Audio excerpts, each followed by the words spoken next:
Bismillahirrahmanirrahim. Assalamualaikum warahmatullahi wabarakatuh.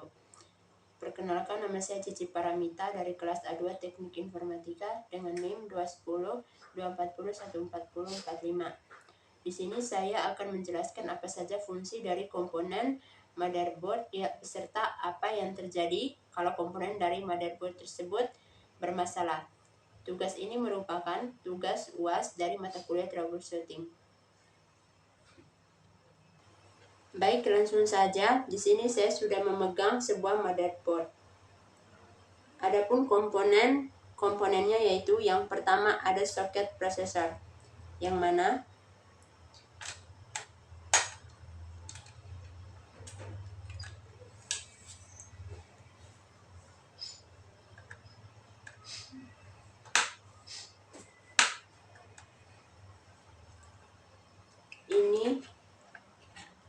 ini dimaksud dengan soket prosesor dari sebuah motherboard.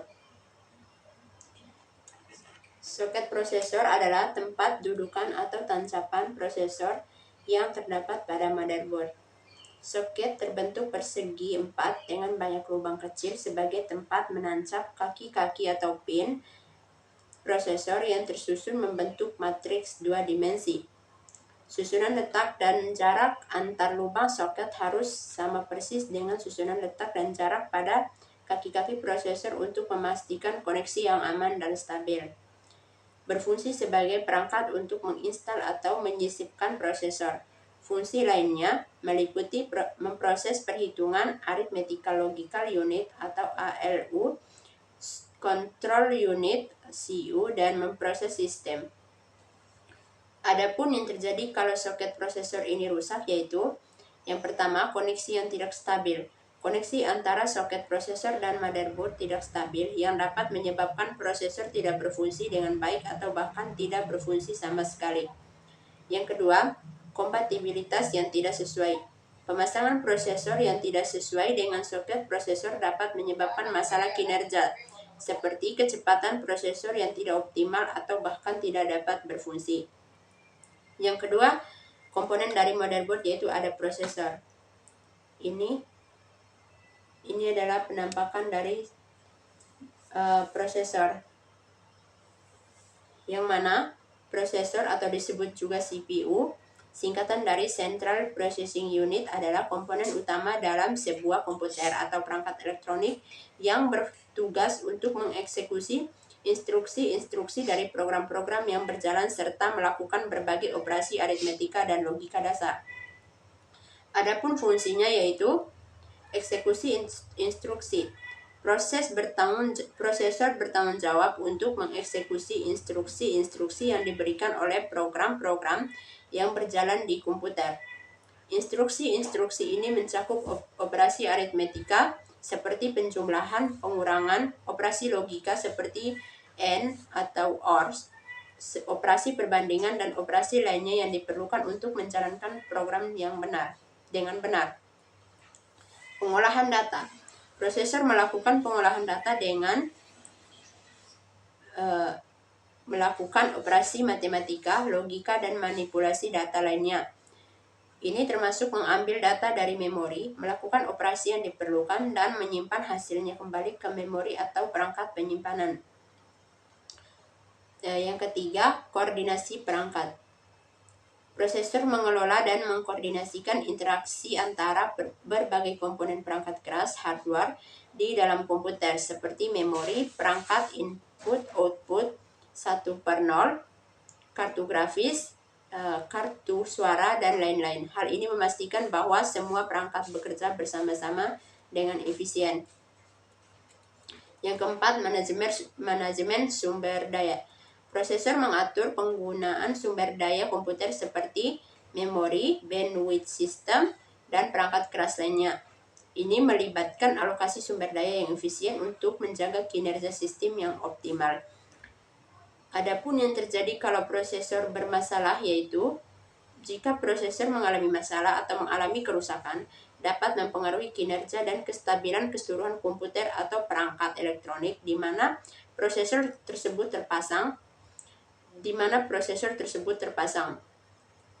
Berikut adalah beberapa hal yang dapat terjadi jika prosesor mengalami masalah. Yang pertama, kinerja menurun. Prosesor yang bermasalah atau rusak dapat mengakibatkan kinerja komputer menjadi lambat atau tidak responsif. Ini karena prosesor tidak dapat mengeksekusi instruksi dengan efisien seperti biasanya, sehingga menyebabkan penurunan kecepatan sistem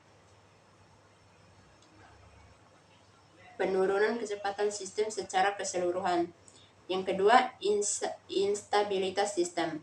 Prosesor yang mengalami masalah dapat menyebabkan sistem komputer mengalami crash atau restart yang tidak terduga. Hal ini bisa terjadi karena prosesor gagal mengeksekusi instruksi dengan benar atau tidak dapat mengatur aliran data dan operasi dengan tepat. Yang ketiga, error atau BSOD. Jika terjadi masalah serius pada prosesor, sistem operasi bisa mengalami Blue Screen of Death atau BSOD atau error sistem lainnya. Ini dapat terjadi karena kesalahan dalam pengolahan data atau eksekusi instruksi yang tidak benar oleh prosesor. Yang keempat, ada overheating. Prosesor yang bermasalah atau tidak berfungsi dengan baik mungkin menghasilkan panas yang berlebihan. Bahkan dalam kondisi penggunaan normal, overheating dapat menyebabkan kerusakan lebih lanjut pada komponen-komponen di sekitarnya atau bahkan menyebabkan kerusakan fisik pada prosesor sendiri.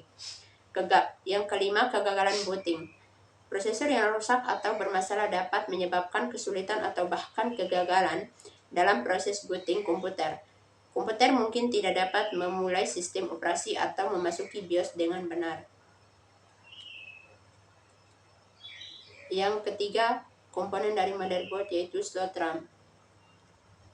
Yang ketiga yaitu slot RAM. Ini adalah penampakan dari komponen slot RAM dari komponen motherboard. Dan ini kita masukkan memorinya.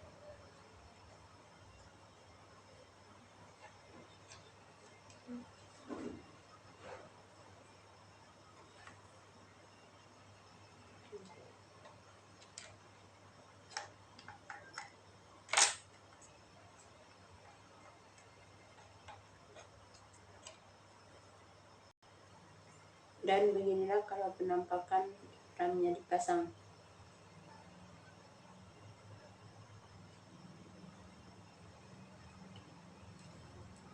Slot RAM adalah tempat di mana dapat memasang modul memori atau RAM ke dalam perangkat seperti komputer atau laptop.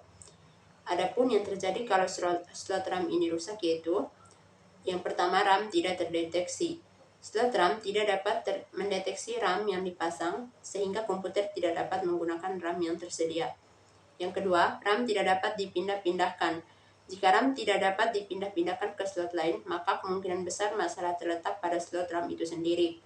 Yang ketiga, bunyi beep panjang. Komputer dapat mengeluarkan bunyi beep panjang yang berulang, menandakan bahwa terjadi masalah dengan RAM atau slot RAM. Yang keempat, ada komponen dari motherboard yaitu RAM. Ini penampakan dari RAM. RAM atau Random Access Memory adalah jenis memori komputer yang digunakan untuk menyimpan data dan instruksi yang sedang aktif digunakan oleh sistem operasi dan program-program yang berjalan. Adapun fungsi RAM yaitu yang pertama, tempat penyimpanan sementara.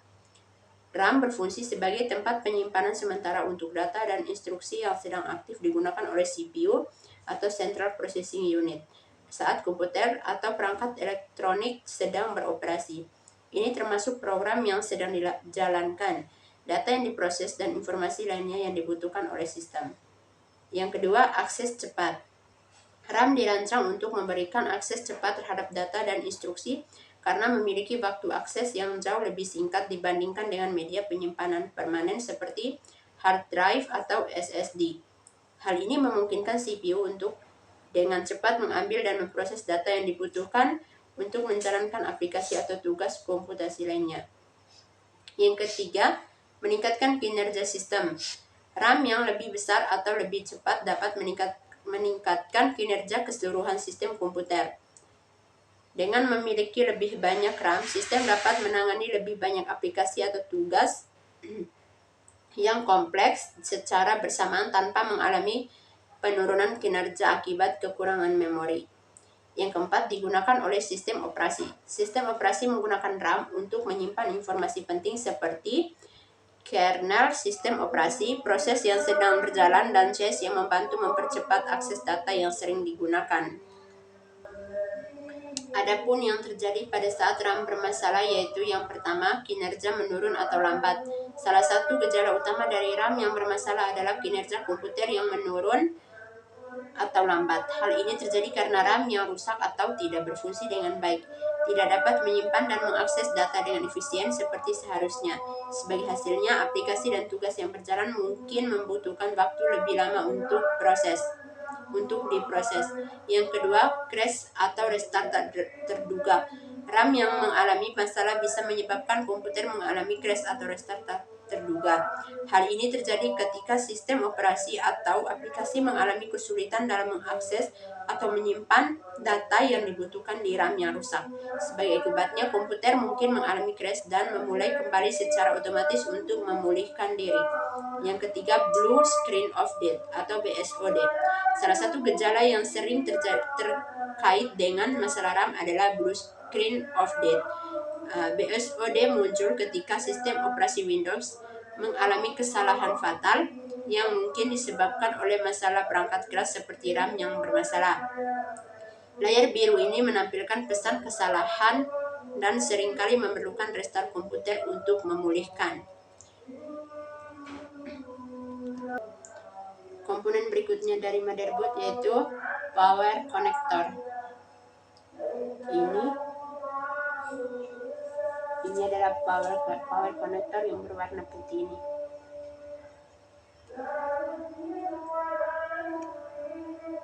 Ini adalah power connectornya.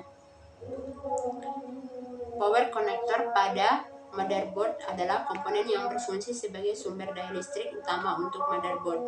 Adapun yang terjadi kalau power connector ini rusak yaitu yang pertama, komputer sulit dihidupkan. Power connector rusak dapat menyebabkan komputer sulit dihidupkan atau tidak dapat dihidupkan sama sekali.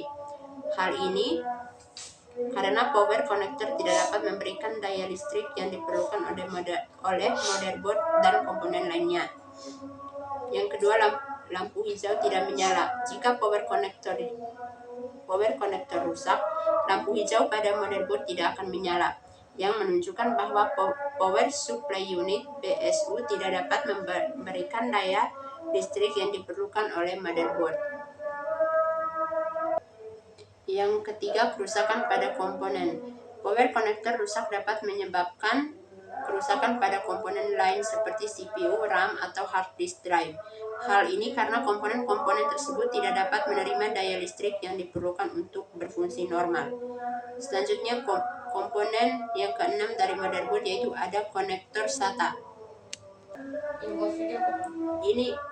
Ini penampakan dari konektor SATA. Konektor SATA pada motherboard adalah standar industri yang digunakan untuk menghubungkan perangkat penyimpanan seperti hard disk drive (HDD) dan solid state drive (SSD) ke motherboard komputer. Konektor SATA memungkinkan data untuk ditransfer secara serial per bit dari perangkat penyimpanan ke sistem, memberikan kecepatan transfer data yang lebih tinggi dibandingkan dengan metode sebelumnya seperti IDE. Fungsi dari konektor SATA ini adalah 1. Menghubungkan perangkat penyimpanan. Konektor SATA digunakan untuk menghubungkan HDD, SSD, dan perangkat penyimpanan lain ke motherboard, memungkinkan data untuk ditransfer secara efektif. Yang kedua, hot swapping. Konektor SATA memungkinkan pengguna untuk mengganti perangkat penyimpanan tanpa mematikan komputer, memudahkan penggunaan dan penggantian perangkat. Yang ketiga, kompatibilitas. Konektor SATA sangat kompatibel dengan berbagai perangkat penyimpanan, memungkinkan pengguna untuk menggunakan berbagai jenis perangkat tanpa perlu mengubah motherboard. Adapun yang terjadi kalau slot saat ini rusak yaitu yang pertama, ketergangguan sistem. Kerusakan slot SATA dapat menyebabkan sistem operasi tidak dapat mengakses hard disk yang terhubung ke slot tersebut. Hal ini dapat menyebabkan masalah booting, tidak dapat membuka aplikasi, atau tidak dapat mengakses file. Yang kedua, perlu perbaikan. Untuk memperbaiki slot SATA yang rusak, Anda mungkin perlu menggantikan slot tersebut dengan yang baru atau melakukan perbaikan yang lebih spesifik tergantung pada jenis kerusakan yang terjadi. Perbaikan ini dapat dilakukan oleh teknisi yang berpengalaman. Komponen yang ketujuh dari motherboard yaitu ada slot PCI. Dan inilah gambar model dari slot PCI pada motherboard. Peripheral komponen interconnect adalah slot pada motherboard komputer yang digunakan untuk memasang perangkat periferal tambahan seperti kartu VGA, kartu LAN, kartu suara, kartu USB, kartu SATA, dan lain-lain. Fungsi slot PCI yaitu menambahkan periferal. Slot PCI digunakan untuk menambahkan periferal tambahan ke motherboard seperti kartu VGA, LAN card, dan lain-lain, sebagai bus yang menghubungkan CPU dengan perangkat lainnya dengan kecepatan tinggi dan bandwidth yang baik. Adapun yang terjadi kalau slot PCI ini bermasalah yaitu kerusakan pada slot PCI atau kesalahan yang tidak dapat diatasi. Kesalahan ini dapat disebabkan oleh kotoran atau kerusakan pada slot PCI yang dapat menghambat fungsi perangkat keras yang terpasang di dalamnya. Yang kedua, kerusakan pada unit 1/0. Masalah pada unit 1/0 dapat menyebabkan perangkat keras tidak berfungsi dengan baik, seperti informasi yang tidak muncul di layar. Hal ini dapat disebabkan oleh kerusakan pada slot PCI atau perangkat keras lain yang terpasang di dalamnya. Komponen yang ke-8 dari motherboard yaitu baterai CMOS. Ini adalah penampakan dari baterai CMOS dari motherboard. Baterai CMOS atau Complementary Metal Oxide Semiconductor adalah sebuah perangkat keras yang digunakan untuk memberikan daya listrik ke chip CMOS pada motherboard komputer. Fungsi utamanya adalah untuk menyimpan informasi seperti pengaturan BIOS, waktu, tanggal, dan konfigurasi perangkat keras, serta memberikan daya listrik ke IC RTC yang menghitung waktu pada motherboard. Yang kedua, fungsi baterai CMOS. Yang pertama, menyimpan pengaturan BIOS. Baterai CMOS menyimpan hasil pemeriksaan data sistem komputer sehingga pengaturan BIOS tetap tersimpan meski komputer dimatikan. Yang kedua, mengatur waktu dan tanggal. Baterai CMOS mengatur waktu dan tanggal yang disimpan dalam komputer sehingga jam komputer tetap berfungsi walaupun komputer dimatikan. Yang ketiga, menyimpan data sementara. Baterai CMOS dapat menyimpan data sementara jika komputer tiba-tiba mati, sehingga data tidak hilang ketika komputer dihidupkan kembali. Adapun yang terjadi kalau baterai CMOS ini bermasalah yaitu yang pertama, tidak bisa booting Windows. Sistem BIOS tidak dapat berfungsi dengan baik sehingga laptop tidak dapat melakukan booting atau mengaktifkan sistem operasi Windows. Yang kedua, RAM tidak terbaca. BIOS tidak dapat membaca jumlah total RAM yang terpasang sehingga laptop tidak dapat menggunakan RAM secara efektif. Yang ketiga, tidak dapat mengakses internet. Masalah pada baterai CMOS dapat menyebabkan laptop tidak dapat mengakses internet atau jaringan lainnya. Yang keempat, laptop sering restart sendiri. Komputer atau laptop yang sering melakukan restart sendiri jika baterai CMOS habis atau rusak. Dan ini adalah penampakan dari chip BIOS dari komponen motherboard. Chip BIOS, Basic Input atau Output System, adalah sebuah program yang berfungsi sebagai pengatur proses input dan output data pada sebuah komputer. Fungsi chip BIOS adalah menginisialisasi dan menguji komponen perangkat keras. Chip BIOS melakukan pengujian awal terhadap perangkat keras seperti RAM, CPU, dan perangkat lainnya untuk memastikan bahwa semua komponen berfungsi dengan baik. Adapun yang terjadi kepada komputer atau laptop kalau chip BIOS ini bermasalah yaitu layar menjadi hitam. Layar komputer tidak dapat menyala ketika dihidupkan, tetapi komputer masih dapat dihidupkan. Yang komponen yang berikutnya yaitu konektor front USB. Yang berikutnya ada konektor front USB. Ini adalah Penampakan dari alat konektor front USB. Konektor front USB adalah bagian dari front panel motherboard yang berfungsi untuk menghubungkan port USB pada casing PC ke motherboard. Adapun yang terjadi kalau konektor front USB ini bermasalah, yaitu yang pertama USB tidak terbaca. Konektor USB tidak dapat terpasang dengan benar sehingga USB tidak terdeteksi oleh sistem operasi. Yang kedua, kabel USB rusak atau terlalu panjang menyebabkan koneksi yang tidak stabil. Yang kedua, kerusakan komponen PCB konektor. Kerusakan komponen PCB konektor dapat menyebabkan kabel charger menjadi tidak berfungsi. Yang ketiga, port USB-C terlalu panas atau kotor. Komponen selanjutnya dari motherboard yaitu heatsink. Dan ini adalah komponen heatsink pada motherboard. Heatsink pada motherboard adalah komponen elektronik yang berfungsi sebagai alat pengendali panas pasif yang membantu mengurangi suhu komponen-komponen elektronik yang beroperasi dengan intensitas tinggi.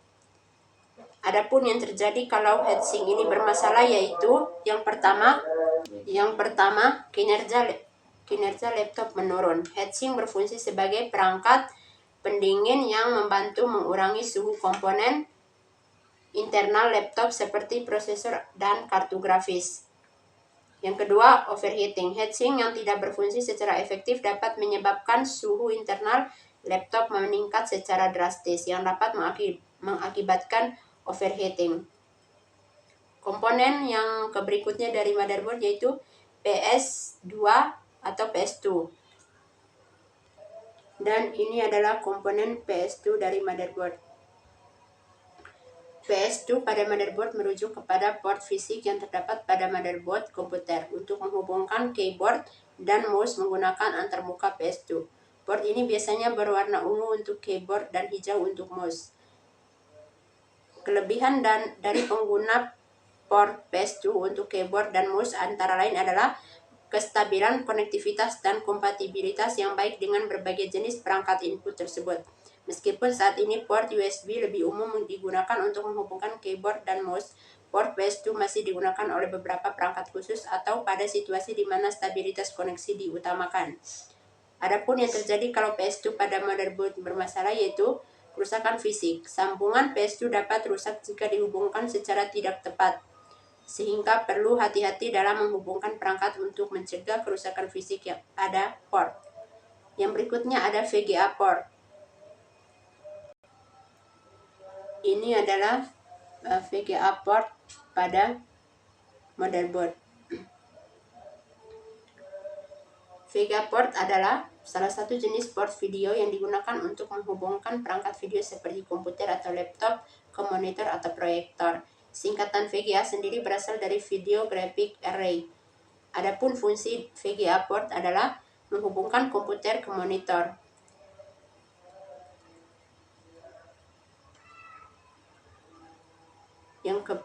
Yang berikutnya adalah komponen berikutnya dari motherboard adalah serial port. Komponen berikutnya dari motherboard yaitu serial port, yang mana ini adalah penampakannya. Serial port pada motherboard adalah jenis port yang digunakan untuk menghubungkan perangkat eksternal seperti modem, mouse, atau keyboard. Port ini dikenal sebagai port seri karena cara kerjanya yang berbeda dengan port lainnya. Adapun fungsinya yaitu menghubungkan perangkat eksternal. Serial port digunakan untuk menghubungkan perangkat eksternal seperti modem, mouse, atau keyboard ke motherboard. Koneksi ini dilakukan menggunakan kabel yang sesuai dengan jenis port tersebut. Komponen berikutnya yaitu HDMI port. Dan ini adalah penampakan dari HDMI port.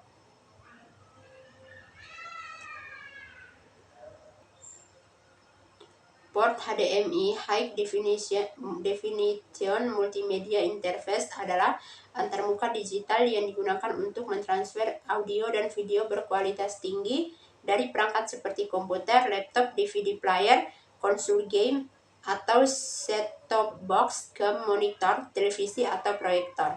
Fungsi dari port HDMI yaitu mentransmisikan sinyal audio dan video berkualitas tinggi.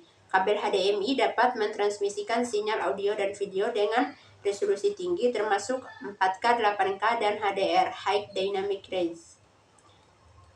Yang berikutnya USB 2.0.